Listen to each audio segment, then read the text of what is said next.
si demain on arrivait à prouver que la terre sur laquelle se trouve un village arabe appartient à des juifs, est-ce que cette même Cour suprême aurait décidé de détruire cette localité? Et je me permets de vous dire aujourd'hui que j'émets un doute.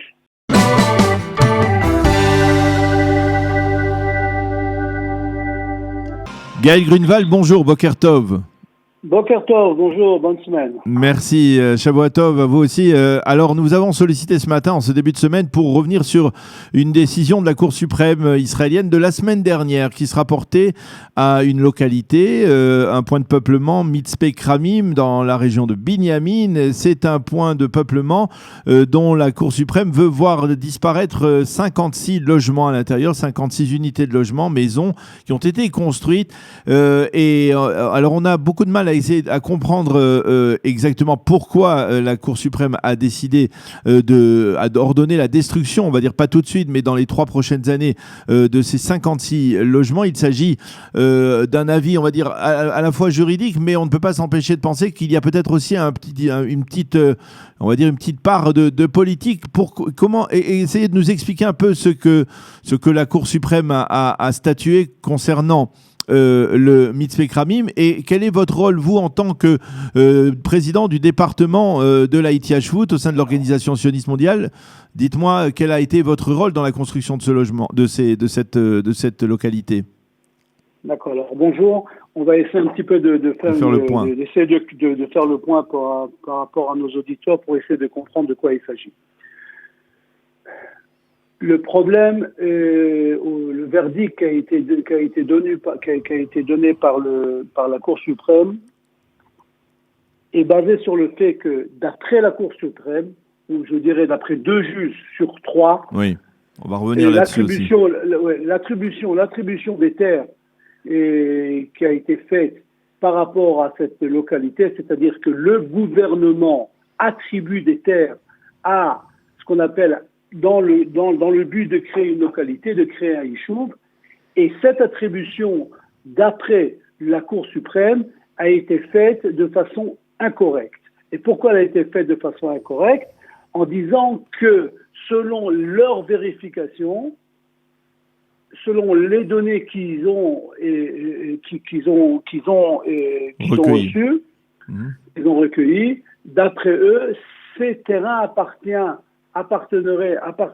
à des Palestiniens, et donc le gouvernement de l'État d'Israël n'avait pas l'autorisation de créer une localité sur ces terres-là.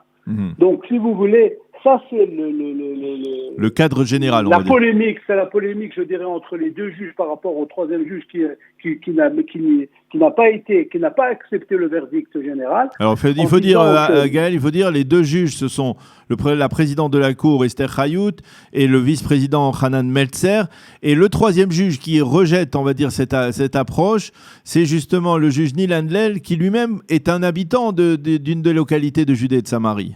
Oui, mais il faut dire autre chose, il y a 2 problèmes. Le premier problème, c'est de savoir à qui appartient ces terres. Ça, c'est la première question. La seconde question, c'est même en prenant... Est-ce que les Palestiniens ont prouvé leur propriété sur ces terres? Ils ont essayé de prouver. Ils ont essayé de prouver qui sont les propriétaires de ces terres.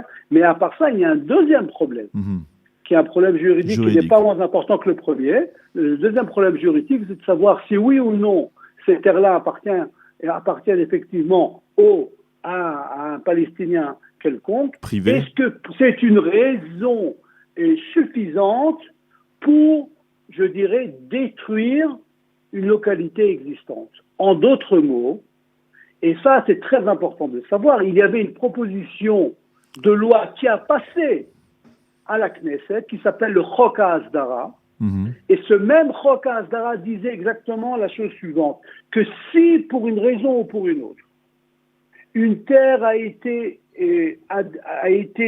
donnée par le but l'État, de créer une localité par l'État, parce que c'est uniquement l'État qui donne des terres.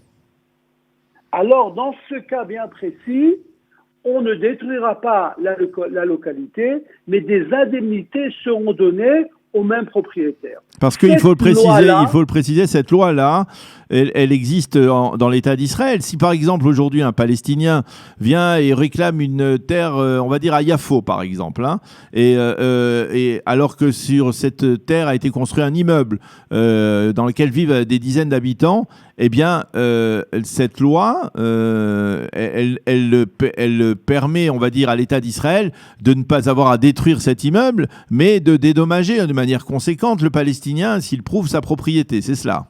Exactement. Et cette même loi n'a pas été autorisée par cette même Cour suprême.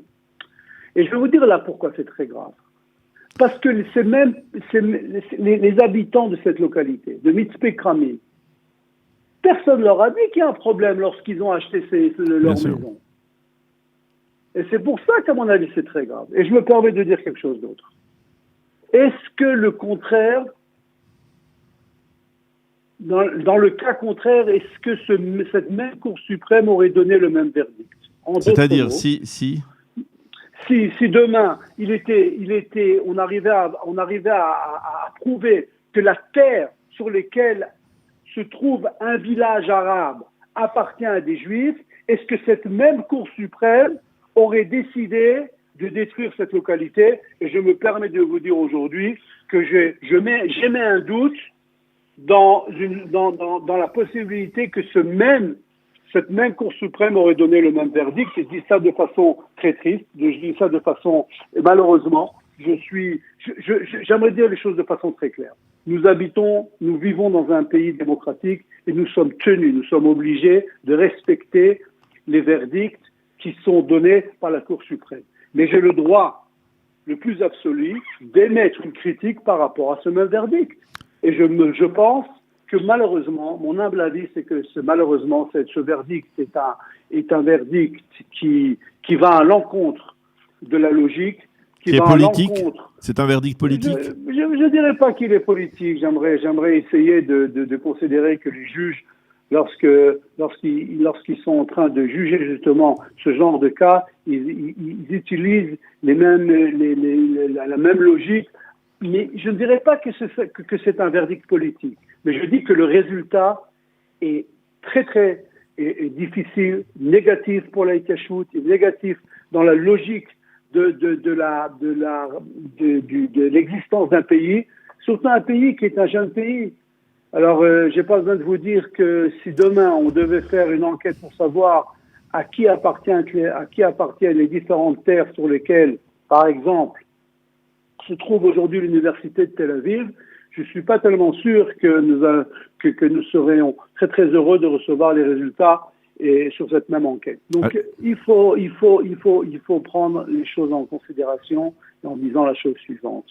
Si oui ou non, il s'avère que cette même terre appartient à une personne arabe, une personne palestinienne, il faut effectivement, s'il s'avère que c'est vrai, alors il faut effectivement leur donner des indemnités. Ces indemnités d'ailleurs peuvent se traduire par une somme d'argent. Ces indemnités peuvent se traduire par une autre terre qui leur sera donnée dans ce cas-là, mais dans aucun des cas de détruire une localité existante. Est-ce que il faut rappeler aussi que il y a 2 ans, la cour de district de Jérusalem avait statué que justement on aurait pu faire cet arrangement qui est valable donc à l'intérieur du territoire israélien. On aurait pu le faire également donc dans ce cas de Mitzpe Kramim, et que l'on aurait pu dédommager les Palestiniens qui font état de leur propriété sur les terres sur lesquelles ont été construits ces 56 logements. Et donc ça, c'était l'avis du tribunal de district, et c'était aussi l'avis, si je ne m'abuse, du conseiller juridique du gouvernement, Avichai Mendelblit. Et la Cour suprême a, on va dire, démenti ces 2 avis. Vous avez entièrement raison. La Cour suprême a démenti la décision qui avait été prise et par la Cour district de Jérusalem et par monsieur Mendelblit, qui eux-mêmes avaient donc, dans ce cas-là de Mitzpe Kramim, ils avaient dit, effectivement, il faut donner des indemnités aux propriétaires palestiniens. Parce que la vente avait été faite de bonne foi, comme on dit, mais Tom Lev. Ils avaient fait exactement de bonne foi, et surtout, encore une fois, j'essaie de me mettre dans la peau de ces mêmes gens qui habitent là-bas, qui, lorsqu'ils ont acheté ces territoires, lorsqu'ils ont acheté ces terrains, personne leur a dit qu'il y avait un quelconque problème. Et alors, comment vous expliquez tout simplement lorsque vous voyez ce qui se passe et vous voyez qu'il y a 3 juges et que 2 juges ont un avis très clair et que le 3e juge, qui est justement un habitant, lui-même habitant d'une des implantations juives en Judée-Samarie, eh bien, émet une autre position. Est-ce que ça veut dire que finalement, eh bien, les dés sont pipés dans la Cour suprême ? Non, je ne pense pas. Mais encore une fois, ce qu'il faut dire, la chose suivante. Le ministre de la Justice, M. Nissan Cohen, lui-même, qui est une personne qui, je dirais, a des positions de gauche au niveau politique et qui a pour campagne de défendre justement de façon générale la Cour suprême, dans ce cas bien précis, lui-même a dit qu'il va demander de réétudier le dossier en changeant la composition, ou je dirais en agrandissant la composition du nombre de juges afin de pouvoir essayer de donner un verdict plus proche de la vérité. Alors, une dernière question, ça aurait pu être la première question. Vous, Gaël, en tant que président du département de la Hitiyashvut, c'est l'organisation sioniste mondiale, quel est votre rôle ? Est-ce que, dans le cas, par exemple, de cette localité de Mitzpe Kramim ?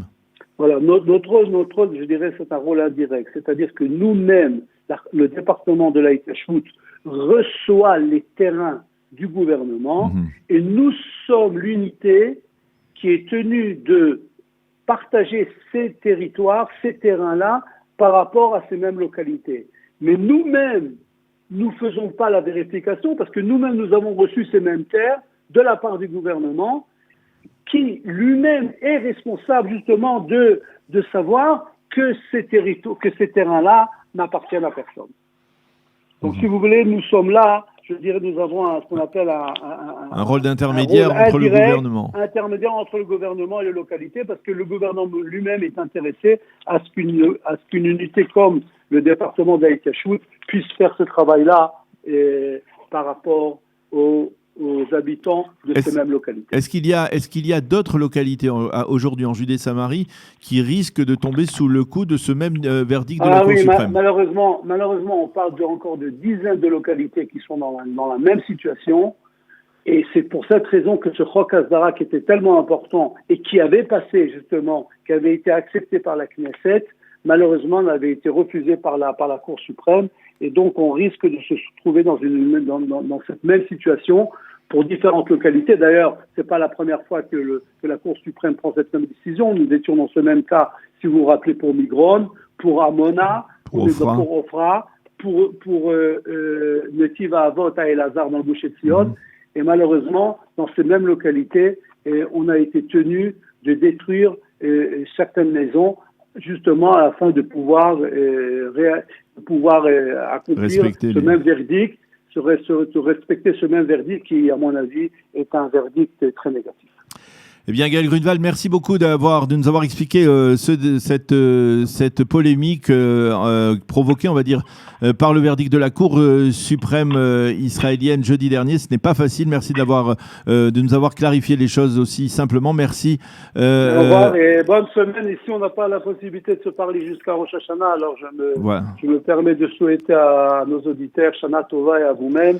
Merci également, Shana Tova. Pour l'Am Israël. Au revoir. Merci, Shalom.